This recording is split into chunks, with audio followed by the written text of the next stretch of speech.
What's going on, everybody, and welcome back to Master Crafted. We decided we needed to do another list lab. We didn't ask if anybody had anything they want to work on because there was something that we wanted to work on, and we wanted to see kind of what we felt was a good list to run.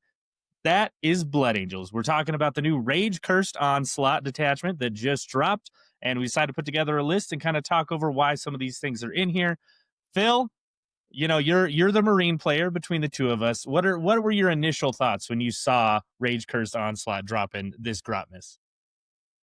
That it's the most that it is probably the best detachment for Blood Angels. Like, we've said it in multiple videos before, is like, does this stand up to the Gladius test? Thankfully, Blood Angels has a couple other good detachments, like Lag is good, and the character detachment is good as well for Blood Angels, but this one blows them out of the water. It is not close. Like, it has every tool, and this is, I think, for a lot of Space Marine players, what they mean when they say they want a detachment that makes all of their units better. Well, when we go over the strats in this, and I'll explain why we made some of the decisions that we did, is like you can actually go a lot of different ways with it. So, and because a lot of the strats aren't tied to just like death company units or infantry units, right? They have options all over the place. And believe it or not, if you give an army fight on death, advance and charge, +1 AP, lance, +1 strength, and yeah, like those is just like a basis that makes a fighting army good. And Blood Angels were already a good combat army. This just makes them so much better. Yeah, it really does just seem like the strongest. I am a melee army, and I will win at the fight phase. Like, I think this is the most fight phase geared detachment we've seen all edition by far. Yeah, and it's a shame that it's coming right at the end. Hopefully, we don't see a full reset in 11th edition where we can keep a lot of these new detachments and carry them forward. I think that'd be the best way to do it. That way, people can still enjoy their detachment as a whole.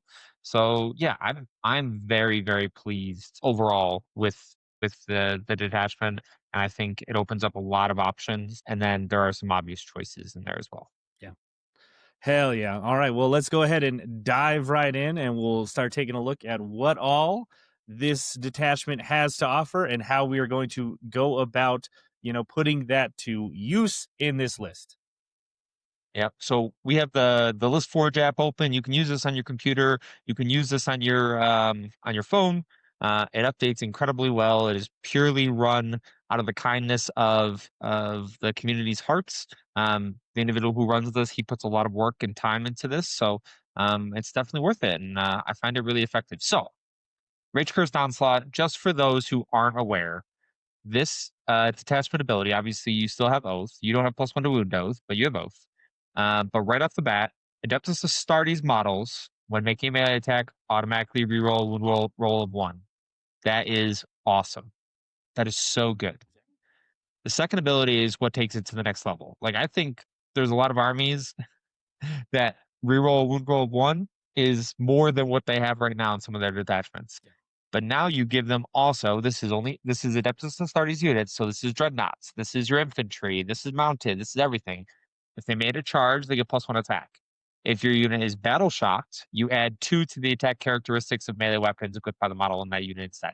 That is so good when you have strats that force you to battle shock, and then you're getting that benefit on top of um, the strats benefit, and the strats aren't toned down to accommodate for that. So overall, like, obviously very, very good. Yeah. Yeah, very, very solid. Let's go ahead and let's take a look at some of those strats that are within this detachment because holy cow, do they help you do the thing, right? We talked about you want to be able to battle shock yourselves. There's some good ways to do it that not only are going to buff you super well, but they will give you additional buffs as long as you battle shock yourselves and make the stratagems so insanely good that you get multiple things out of them. Up first, a grim warning. Any phase you target one Blood Angels unit that was just destroyed while it was in range of one or more objective markers that you controlled at the end of the previous phase, and you can use this stratagem even though it's just destroyed. You then sticky that objective. Always love it. World Eaters have had it since their index. It's only in one detachment now, but that's a super, super good thing for an army that is trying to run up, get in your face. And if somebody's like, well, I need to deal with what you have for primary, they might not be able to get any denial out there onto it. But if they shoot you off, you can be like, all right, cool. Well, I still just sticky it. It really helps an army that wants to keep running forward, really not feel like, oh man, well, I have to just sit so much stuff back on objectives still. Yeah. It puts an interesting puzzle into your opponent's head. And this is a very basic one where, okay, your opponent goes out and pokes and says, I want to shoot that unit of JPI that's on that objective. And you go, great. If you shoot them, I'm going to stick you that objective. And then your opponent goes, okay, well, I don't want to do that. So I'm going to come out and I'm going to charge you. And then you point back at them and say, don't forget, I have fight on death. And they're like, oh shit, I probably just died of that anyways. It's like, yeah, probably. And then on top of that, like you are still fantastic in combat. So like you put your opponent in a situation where what they just run onto the objective. They don't charge you because they want to give you fight on death. And that way they can flip OC. But that in that scenario, they're giving up two assets to do it. So yeah, it's a tough puzzle that some armies will have uh, trouble solving. Yeah, for sure. AOC, who would have thought? It's pretty good. It's only your opponent's shooting or fight phase. Don't mess that up. It's literally only the shooting or fight phase. So you can never use it on Overwatch. You can never use it on anything else. Don't forget, only opponents. Yep. -1. Yeah, solid. The first time we have seen an actual full fight on death since Gladius, I'm pretty sure. No roll, no 2-up, no 3-up, no bullshit. Just I will fight on death, deathless duty, 2 CP. You love it. Yep. Yeah, can't complain. Very good to see in a fight detachment. Yep. It only works on Death Company, but it's Death Company unit. So like Death Company Dreads, uh, and then just your Death Company jump packs or Death Company Intercessor or yeah, Intercessors. I don't know if I'd necessarily run those, but um, it's great on big bricks of Death Company. Like that is just terrifying. So um, very good strat, absolutely. Incessant Rampage, this one, very straightforward. It only works on Death Company. And then until the end of the phase, models in your unit have a 5-up feel no pain. The majority of Death Company units have a 6-up feel no pain base. Um, so this is really, really nice. It just means like if you were shooting into Lamardes and his 10 man of Death Company, to get the -1 damage and the 5-up feel no pain means that they are just so insanely resilient. It's really cool. So yeah, it's a good detachment or it's a good strat for sure. Yep. All right, limb from limb, one Adeptus Astartes, no T's and C's on that side. That just made a charge move. You can either add +1 to your strength or +1 to your AP until the end of the phase, or if you battle shock yourself, you just add +1 to each of those characteristics. Very, very solid. And then you get 2 attacks on top of that. Yes, So it's +1 strength, +1 AP, +2 attacks. solid. It's pretty good. It is 1 CP. That is a fantastic strat. And absolutely terrifying for sure. And yeah, so good. And then last one, Red Wrath. This is any Adeptus Astartes unit. Also, so nice that it's not locked to just Death Company or infantry. It's just any Adeptus Astartes unit. You can advance and either shoot or charge, or you can battle shock yourself and get both. So overall, it's a very, very durable unit. Um, you do have to you do have the opportunity to declare it after an Adeptus Astartes unit from your army advances. So after the advance happens, you can then determine, okay, well, I want to spend the CP. There's two sides of that coin, right? Yep. It means like vectors and stuff like that. You can't give yourself the advancement charge potentially before you enter the vector, which can be tough.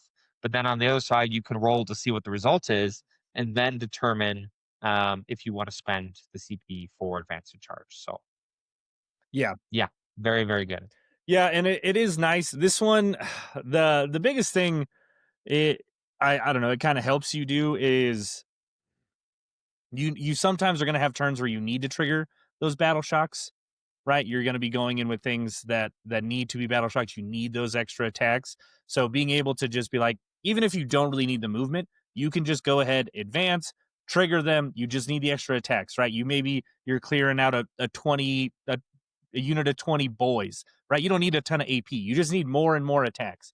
So this gives you a way to do that even if you didn't need it. And then once you're actually in the fight phase, right, you can trigger the other one to take out a big target, right? So it has some ways that you can really benefit from your army or your detachment rule, I should say, that's built in within these strats. So very nice. Yep, very sure. Six great stratagems. Yeah, that are very, very good. But let's go through the list. So this is something that I've been running on TTS as we get ready for teams and different variations. And I have enjoyed it quite a bit. And there's a few different tools in here. And like I said previously, you can go a lot of different ways with this, which is nice.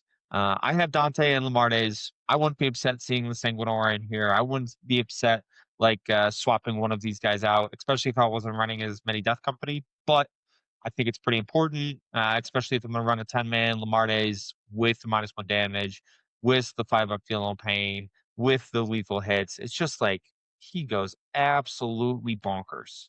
He is so very good. And I like him a lot. A lot, a lot. Um, for a unit. Yeah, it's good overall. I have a generic Blood Angels captain. You'll see where he's about to go in a second. He's going to have the Power Fist. I have two captains with jump packs. I like Thunderhammers due to the dev wounds. I think overall, you don't necessarily need the Thunderhammers. Once again, mathematically, you could very easily go after the Power Fists. I just like the extra dev wounds to have the option to punch through some of these tougher targets, especially in certain parts of the meta, especially with what I experience is like having that is very nice. One of them has Master of the Red Thirst, so he's going to have the fight's first ability once per game. Um, I think that's super important. He's going in Sanguinary Guard. Um, and overall, with the free strat from the captain and the fight's first, um, it just means that like fight on death is now 1 CP. Yeah. It means that like you have to go after these, and I'm only running 3 man sustain guard. You have to go after these very, very small ones. And it's tough to actually to get in there with reasonable assets without losing a bunch of return. Because if I just have like one Sangard left and a captain, or just the captain left, I'm still gonna kill things. So yeah. Chapel jump pack. He has sanguinary tier. This is the +1 strength for Death Company within 6 inches. This is really nice, mainly for like the chain swords. They go to strength 5 now. And then on top of that, they can go to strength 6 with the strat. Right? Like we're looking for as much efficiency as possible because as much as I say, like I have all these tools, Space Marines can be an elite army, and this is definitely an elite army. It's just wicked, wicked fast. Yeah. I never leave home without a combat weapon lieutenant. Unfortunately, they're just too good. Um, we have a generic intercessor squad to stick in my home, and they get a lot of shots. So I'm I still have value with them. They're still good. 2 squads of JPI, very generic. Give them plasmas, give them power fists. 2 big bands of Death Company. This is like the meat and potatoes of the list. This is the Christmas ham. We don't leave home. Like this is our quality. And these are waves, right? So if we can put ourselves in a position where Death Company can tag multiple things, can force you to fall back from it, especially armies that don't have fall back and shoot, with an army that has a 12-inch move with advance and charge, they're just gross. They have so many attacks. The Lamardes one with lethal hits means they can punch up relatively well. They're gonna have full hit rerolls. Like they're just good. Um, but these aren't mandatory by any means. You could run other things with Death Company and be just okay without them. I believe for a list. 3 squads of Sanguinary Guard. These are pretty much cut and paste. I wouldn't be upset seeing swords in 2 of them or even 1 of them. I think there's a lot of value there. 6 man, I've seen that touted. I think it's just too much. I would much rather have a scalpel versus a hammer with these guys because with the captains and stuff like that, they get a little expensive. I say that after looking at 230 points of Death Company Marine, but they serve a different purpose, Yeah. for sure. But they're so very good. And then Scout Squad, once again, don't leave home without some infiltrators. Lane and I have talked about at length of like scoring that turn one, doing all of those things. And if you're not willing, if you're not positioned to do those things, you're going to lose out on points in the game. Stern Guard Squad, this is for the captain with the Blood Angels captain.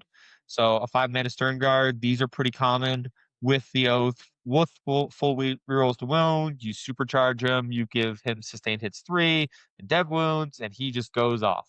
He is still good in this, and I like this unit a lot. I've used it multiple times and played into it multiple times, so it's like it's really good, and I like it a lot. Uh, and then an impulsor, that's for the stern guard. That's to force bring it down to be held. That's another reason that I like this kind of combo is like impulsors aren't necessarily easy to pick up. They're usually positioned in such a way that I'm not going to allow my opponent to get after them. And it's another training piece. They can go out onto an objective, right? They are OC2. They are 11 wounds. They are toughness 9. Like they can go out there and survive, and my opponent has to put real assets into them, so it just means that I don't have to put out potentially something else. But this list is very, very aggressive. Like you're looking to get up in your opponent's biscuits. Yeah, definitely, definitely. I don't know. I feel like what I have been seeing and what I feel like really works too. Those Sangard, they force such a response, especially with the -1 to wound and stuff. Right? It's very similar when you're playing like your Deathwatch Terminators. It feels so bad as an opponent to have to be like, man, I have to put like legit resources to deal with Yep. this unit, and just like even because you have some Sangard without characters, right?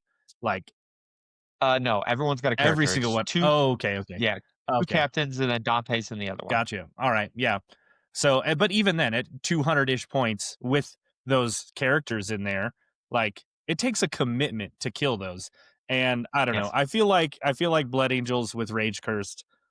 This has to be a top contender for like a team's viability list. I mean, Oh my God, yes. it just is so difficult to deal with for almost every other melee army. It just dumpsters so many other things that want to win in the fight phase, and you just do it so much better than they do. Yeah, it's like if you look at the problems, is like okay, sanguinary guard, they have +1 to wound on the spears with lance, right? And then on top of that, they're going to get additional AP with limb from limb. Mhm. So like +1 strength and +1 AP. So just stick with me, guys, here for a second. So spears are 4 attacks. They go to 6. They hit on 2s. Their strength 6 going to 7. They'll go to AP3, damage 2. So 6 attacks apiece. That's more than my custodian wardens with the same strength. Like, and they have access to +1 to wounds. So do the wardens. These are just straight up better. And these guys have a 12-inch move, and they have advanced in charge, and they have a couple, pistols in there you could throw in there. That are obviously very good. Which is also an interesting thing is the fact that you probably max these out with as many pistols as you could take. And for those that didn't watch the stream last night, strongly recommend you go watch it. But like Dracaria are a real problem. So you want units with pistols. You want units that if they get tied up in combat, they can kill a bunch of witches with their pistols. Yeah. Yeah, I don't know. I think this just has such an actual green matchup into like Victrix spam. You're so Yep. efficient with these profiles, and you have fight on death. Sure, they might have some of the same things, but like I don't know. I just feel like a lot of things are going to struggle into that, and this will not. Same with Drukari. Like Nope. this is definitely it's so good against most things already, but it hunts other things at the top of the meta very, very well. The worst matchup it has is guard if they can screen well and keep them off of their tanks and stuff. But like even Yep. that isn't a bad matchup. Because if you have to shoot assets off of objectives, if that's the only way you can engage with the Blood Angels, they're going to sticky. So then you're exposing something to deny nothing. And then those Vanguard are coming because strength 7 means it's wounding Rogaldorns at 4s, um, which is really, really nice. And like Dante and that brick of boys are just like terrifying. Yeah. Because strength 8, go to strength 9, +1 to wounds, still 5s to 4s. He has lethal hits. He hits on 2s. He's going to have full rerolls because you're going to give him oath when he goes into a Dorn. You're going to shoot a couple infernal pistols, and you're gonna go after these things. Um, and it's absolutely terrifying that they could just ignore every screen that you have. Um, and be in a great position. And they still have room, like points wise, they still have room for combat weapon lieutenant. They still have room for intercessors on their home. They still have room for scouts. But if we look at like units that have punch, one, two, three, four, five, six, seven, eight units that are fully capable of like killing almost anything. They are so very strong and so very fast. Uh, and the current meta, this is pretty terrifying. Yeah. Yep, it's very good, and it's got not only lethality, but durability, right? Sangard already baked in. It's got the feel no pain. You put that on the 10 man with the -1 to damage from Lamarty's. Like, you don't even Oh have yeah, to, Death Company. Yep. yeah, on the Yeah. Death Company. Like, it just is very, very hard to remove. I think Yep. this does what a lot of melee armies kind of want to do in certain matchups where it's like, hey, it's turn 3, I'm going to run and tag everything I can. I'm going to be out in the midboard, and you can only deal with so much of me. Yeah. This is an army that Yep. can do that better than most, like any other besides, maybe a wawing orc army, but they have some other issues. They don't have jump packs on every single data sheet. So, you know, Yeah. it's just, it does it very, very well. It plays melee Warhammer better than anything, in my opinion. Yeah. And this is like a personal style preference, but like I'm okay with fewer units. For me, I've played such elite armies in the past that I'm very comfortable with like, you know, 8 to 10 like scoring units and Mhm. being just fine. I could see a world where somebody's not as comfortable with this so few units and they drop the Death Company and they put in ball preds or they put in like dreadnoughts. I think dreadnoughts have play in this. When you that advanced and charge strat is can go on any dreadnought, right? Like you can give Brutalis advanced and charge. Yeah. Is it that great? Not really, I right? They mean, only it move might eight finally be inches. bringing down bigger things more consistently. If it's battle shock from Yep. that strat, you're getting 2 extra attacks finally, Yep. Yep. Yep. And then +1 to strength, +1 AP. That's great. Brutalis love that. The thing that like I think holds them back is just like an 8-inch base move. But overall, there's a lot of value there. I even think Redemptor Dreadnoughts are okay, right? Because you can give them advance and shoot. Um, they still have a power fist. They can still go into big stuff. And if they charge and you battle shock them and give them +1 AP, +1 strength, and +2 attacks, there are very few things that aren't good when you give them all those benefits in combat. Uh, so yeah, I think Redemptors would be fine. Um, I think Brutalis have play. I personally would not run them unless I was on a certain layout or I knew certain missions were going. Um, but I definitely like this. I like the Sangard. I like the infantry. I like just being able to run through things. Yeah, and we have CP efficiency too with the captains with jump packs. It's like, okay, well, I'm getting a free strat out of one of these locations, right? So overall, just so annoying. Yeah. So annoying.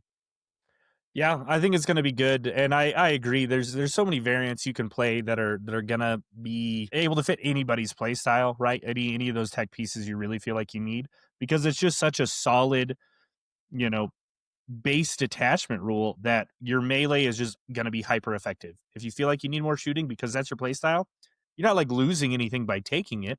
You're playing to benefit yourself and what you envision as being good on the board and actually working for you. It just means when you do go connect, whether it's JPI's Sangard or a 10 man of Death Company, they're going to hit, and they're going to hit well. And Yep. that's a Yep. really nice thing to have, is that certainty. And reroll 1 to wounds. We like just kind of barely talked about that at the beginning. as a detachment rule. Yep. Reroll once to wound in melee is a very good consistent just buff on top of plus one Yep. strength or plus one attack or plus two attack. It's so good. Yep. And it means that you're that much more efficient when you manage to go into things like that. So it's like efficiency in combat is rerolls. It's plus one to wound. It's plus one to hit. It's ignore mods. Like, there's a lot of armies that I am searching for that efficiency because if we talk about a tournament and playing 6 games in a row is like, I need to give myself the best chance of winning, and that means I need a little bit of efficiency somewhere to make sure that if I roll poorly, it's okay because I have efficiency built in to the list. Right. Awesome. All right. Any closing thoughts about Blood Angels before we take off from this vid?